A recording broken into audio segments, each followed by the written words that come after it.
Well, hello there. T here of Bed Crime Stories podcast and YouTube channel.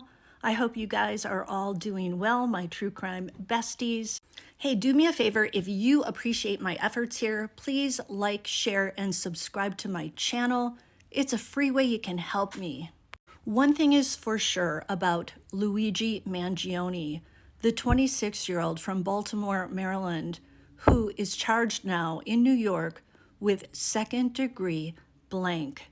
And that is that he has a ton of unbridled rage at health insurance companies and at the healthcare system in general in the United States. In his so-called manifesto, he called health insurance companies, quote, parasitic. Let's talk about that, along with all the latest news on the case in this video right here, right now. Let's get started. Whether that rage is down to the spinal condition that he suffers from, spondylolisthesis, I'm sure I botched that, and a surfing accident in Hawaii, or because of the pain his mother, Kathleen, has struggled with due to severe neuropathy, or both, only he knows. According to ABC News, Luigi seems to have operated a Reddit profile where he talked about his health issues, including back pain, brain fog, and sciatica. He also mentioned IBS, or irritable bowel syndrome. That profile began posting in the fall of 2018, so that was 2 years after he graduated from high school. Shockingly, one of Mangione's alleged Reddit posts seems to suggest the spinal surgery he underwent was a significant moment in his life, and it also indicates that the surgery left him pain-free, at least for some time. In fact, he even encouraged other back pain sufferers to undergo similar procedures. In one post, Luigi made a spondylolisthesis subreddit in February of 2024. He mentioned having the surgery around late July or early August of 2023. In another post, Mangione advised people who are seeking surgery to, quote, fake a foot drop or deliberately urinate on themselves in an effort to convince doctors of the need for surgery. That's kind of wackadoodle in my opinion. In an August 2023 post, Luigi said that his spinal injury was once completely devastating and he worried he was, quote, destined to chronic pain and a desk job for the rest of his life, end quote.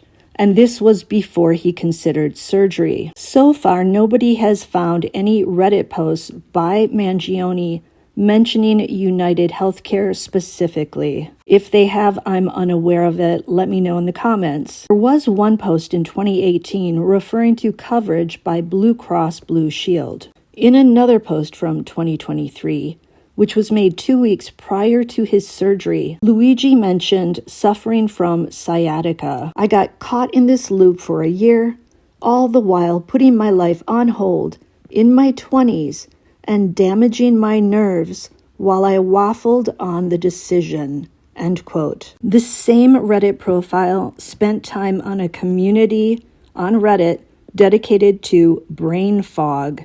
He posted there, if that is indeed Luigi, in 2018, describing having cognitive issues. As a 20-year-old college student, this reminds me so much of the defendant in the case out of Moscow, Idaho, Brian Koberger. Remember, he talked about suffering from something called visual snow. He too spent time on Reddit. Luigi wrote of the brain fog, quote, it's absolutely brutal to have such a life-halting issue, end quote. Now, friends of Luigi's say that his spinal condition had an ongoing impact on the quality of his life. R.J. Martin, the founder of a co-living space in Hawaii, where Luigi lived for a period, said, quote, "It wasn't like he was always in severe pain, but it seems like certain things would trigger it," end quote. It sounds like Luigi's pain was really bad after a surfing lesson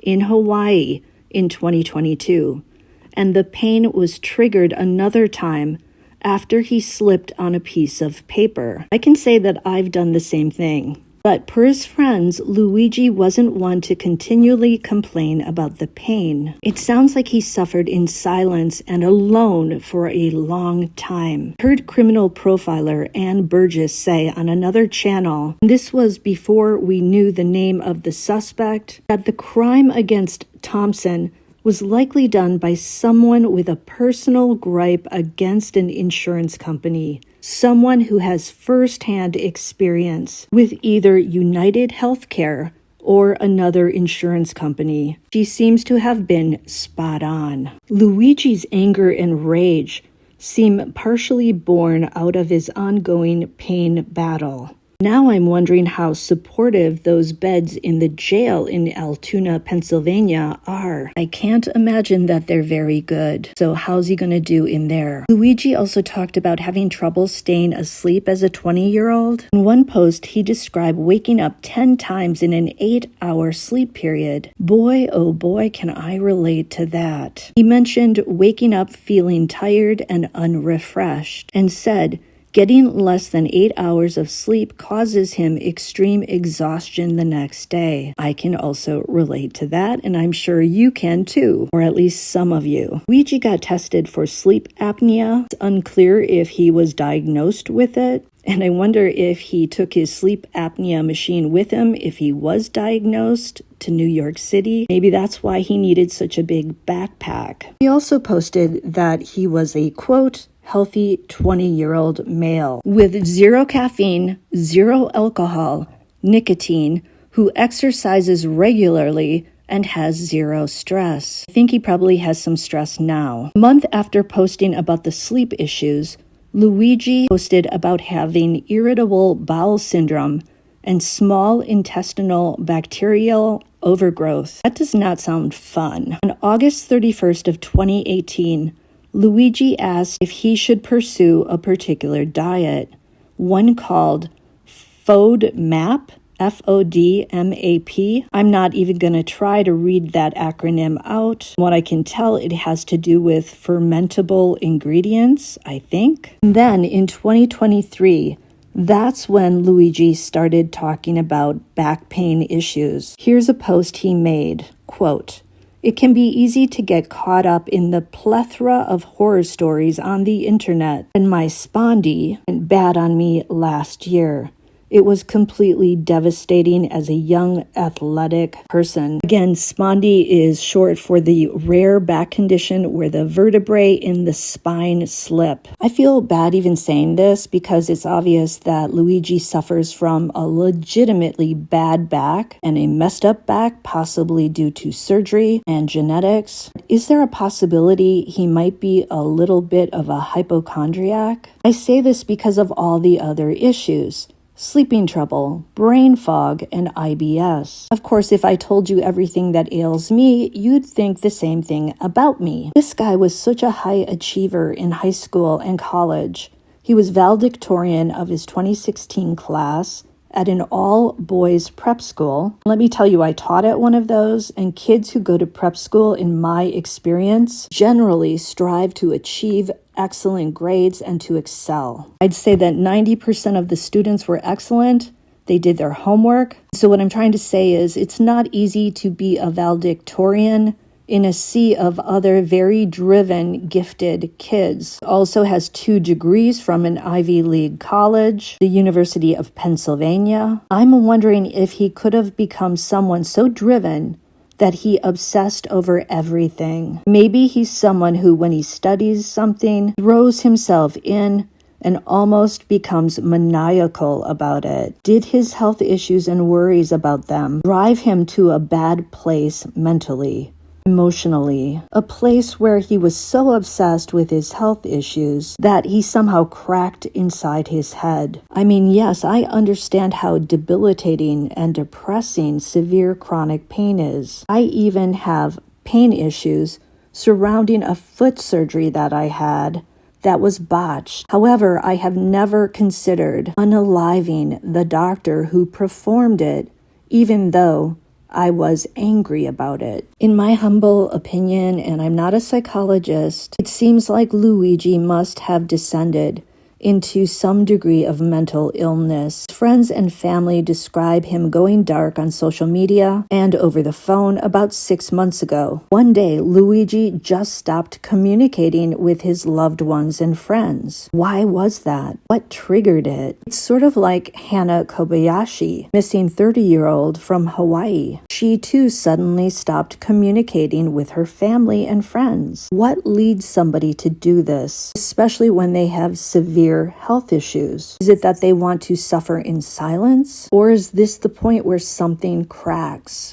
I mean, per one of his friends from high school, Luigi didn't have any enemies and he was valedictorian for a reason. Another friend from college said that Luigi was super normal and a smart person. It has to take something really big for a social, normal guy like that to suddenly cut all ties. Also looks like he may have stopped working as a data engineer for TrueCar, a digital retail website for new and used cars in 2023. So he isolates himself away from friends and family, so much so that his mother reported him missing in November of 2024, telling the authorities that she hadn't heard from Luigi since July. Thus, was he alone ruminating about his health problems and reading books that reveal how some health insurance companies, wherein they automatically decline requests for some healthcare procedures? Could Luigi be such an A-type personality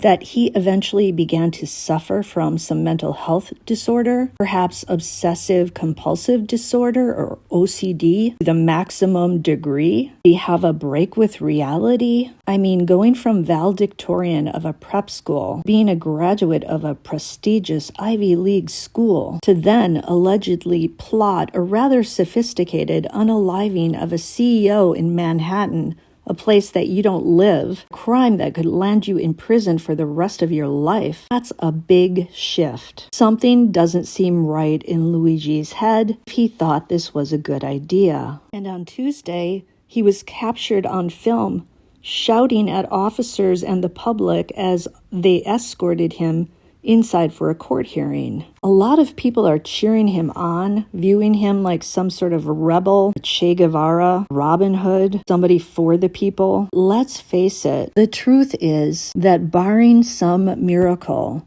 Luigi Mangione has just ruined his life. A life of privilege, wealth, and great promise. This handsome young guy with the chiseled abs, olive skin, beautiful smile, extreme smarts has effectively thrown it all down the toilet.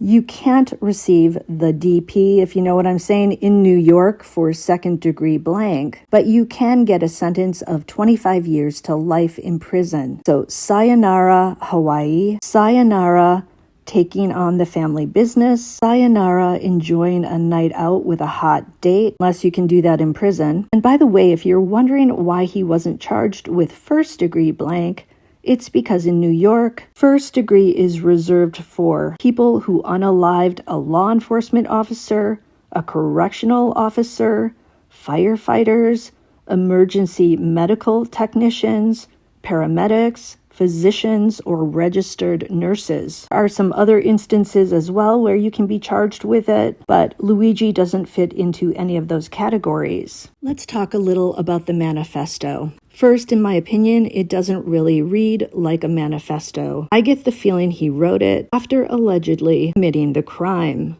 not before the crime. It doesn't seem like it's something he spent hours and hours writing and ruminating over. To me, it's more of a confession. I mean, he talks about how he planned the crime. And I just want to interject that for a guy who seems to want to be the next Che Guevara, it's a tad hypocritical to rail against corporate America, greed, and other things like that, and yet you're able to hire a private defense attorney thanks to your family's wealth. Now, granted, maybe the family hired the lawyer. I'm pretty sure that's the case. But Luigi seems to be going along with it. He's not talking for the most part. He's invoking his right to remain silent. Not everyone is so fortunate. A lot of the people, the little people in America, have to depend on public defenders who may or may not be stellar lawyers. I think most people would prefer to hire the best defense attorney possible if they could. So Luigi confuses me a little on some of this. It's unusual to have a person of privilege and wealth who probably can pay his own healthcare bills out of pocket without any problem, being so enraged by capitalism, corporate America, and health insurance companies. It's almost like he's criticizing his own grandfather, who worked his derriere off to go from rags to riches and build the family fortune. What do you think about that? I have a question for you guys. Did you see the footage of Luigi, I should say the suspect, not necessarily Luigi, allegedly, where he was seen talking on a cell phone prior to the crime? Who was he talking to? Is somebody else involved? Does somebody else know about the plan? Or was he just shooting the shit with somebody he knows? It seems like he was isolating himself. So who would be this other person on the phone at that key moment, that key day? You know, when he was caught, he had $8,000 US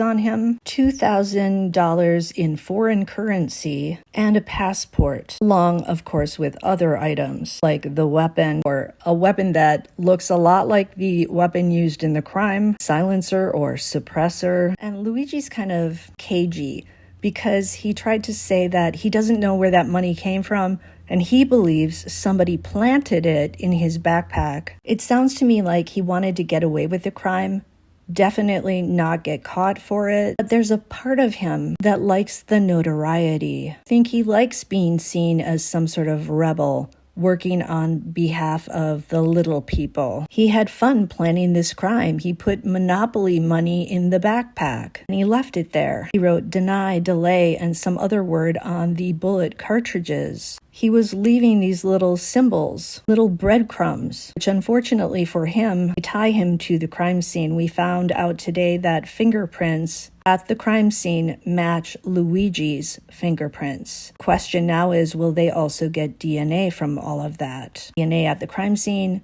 matching Luigi's DNA. Now, I say that the family's wealthy, but his grandfather, Nicholas Mangione, and his grandmother, Mary, they had a lot of children, and apparently they have more than 30 grandchildren, although they're both deceased. So it's unclear how much of the wealth was shared with Luigi and the other kids in the family. This guy is such a conundrum. On the one hand, you can see he's super attractive, gives off sort of JFK Jr. vibes. We saw that big smile in the photo from the youth hostel where he was said to be flirting with the front desk clerk. But then yesterday, when he exploded in rage outside the courthouse, he looked like a wild animal. He was literally baring his teeth. To me, I'm sorry, but I think something's off with him. I do think he became radicalized in some way. I'm not sure exactly why. I think it does have to do with the pain issues, also with the pain issues that his mother suffered and probably is still suffering. The big thing everybody's talking about is the 6 months where he isolated from everybody. This seems to be the period where he descended into a very dark place. So what happened? What triggered this? Was he using some sort of psychedelics? Although people on psychedelics tell you it doesn't do that kind of thing. Was he using some other substance that could have triggered something? Although he doesn't seem to be somebody who likes to take pain meds. So you'd think he probably wouldn't take other things. Again, he's a conundrum. I'm gonna leave it at that for today. If you enjoyed this video, video, please like it, please share it, and please leave me a comment. And if you want to support the channel, all you need to do is subscribe. I'll see you next time on Bed Crime Stories.